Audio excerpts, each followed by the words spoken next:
नमस्कार दोस्तों, आज हम जानेंगे किस प्रकार गौतम बुद्ध ने राजकुमार से बुद्ध और बुद्ध से ज्ञान की खोज की थी। आइए जानते हैं। दोस्तों, गौतम बुद्ध कहते हैं कि उनका जीवन कठिनाइयों से और संघर्षों से भरा हुआ है। उनके जीवन की यात्रा हमें काफ़ी कुछ सिखाकर जाती है। कठिन परिश्रम, दृढ़ संकल्प और सहानुभूति के माध्यम से हम अपने जीवन में किसी भी लक्ष्य को प्राप्त कर सकते हैं। उनकी शिक्षाएं हमें आशा प्रदान करती हैं और हमें यह विश्वास दिलाती हैं कि हम सुख और शांति प्राप्त कर सकते हैं। राजकुमार सिद्धार्थ एक सुखी जीवन व्यतीत किया करते थे और उनके पास वह सब कुछ था जो एक राजकुमार के पास होना चाहिए, जैसे कि भव्य महल, स्वादिष्ट भोजन और मनोरंजन के लिए अनगिनत साधन। लेकिन राजकुमार सिद्धार्थ के भीतर एक गहरी बेचैनी थी। उन्हें दुनिया के दुख, बीमारी, बुढ़ापा और मृत्यु के बारे में जानने की तीव्र इच्छा थी।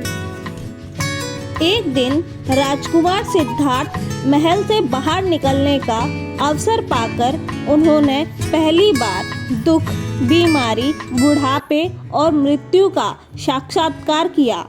यह उनके लिए एक गहरा सदमा था। उन्होंने महसूस किया कि इन दुखों से कोई भी नहीं छूटा है, चाहे वह राजा हो या फिर प्रजा। इस अनुभव ने उन्हें दुखी कर दिया और उन्होंने राजपाट त्यागने और इन दुखों के कारण को जानने का प्रण लिया। उन्होंने वैभवपूर्ण जीवन छोड़ दिया और एक साधारण साधु का जीवन अपना लिया। राजकुमार सिद्धार्थ ने कई वर्षों तक उन्होंने विभिन्न शिक्षकों से ज्ञान प्राप्त किया और कठोर तपस्या की। उन्होंने गहरे ध्यान में बैठकर जीवन के रहस्यों को समझने का प्रयास किया। आखिरकार एक रात बोध गया में एक पीपल के पेड़ के नीचे ध्यान करते समय उन्हें ज्ञान की अनुभूति हुई और वह बुद्ध बन गए। बुद्धत्व को प्राप्त करने के बाद उन्होंने अपना शेष जीवन दूसरों को दुखों से मुक्ति का मार्ग दिखाने में लगा दिया। उन्होंने 4 आर्य सत्य और अष्टांगिक मार्ग की शिक्षा दी, जो दुख से मुक्ति का मार्ग प्रशस्त करते हैं। इस कहानी की सीख है, गौतम बुद्ध की कहानी हमें यह सिखाती है कि सच्ची खुशी भौतिक सुखों में नहीं बल्कि ज्ञान और करुणा के मार्ग पर चलने से मिलती है।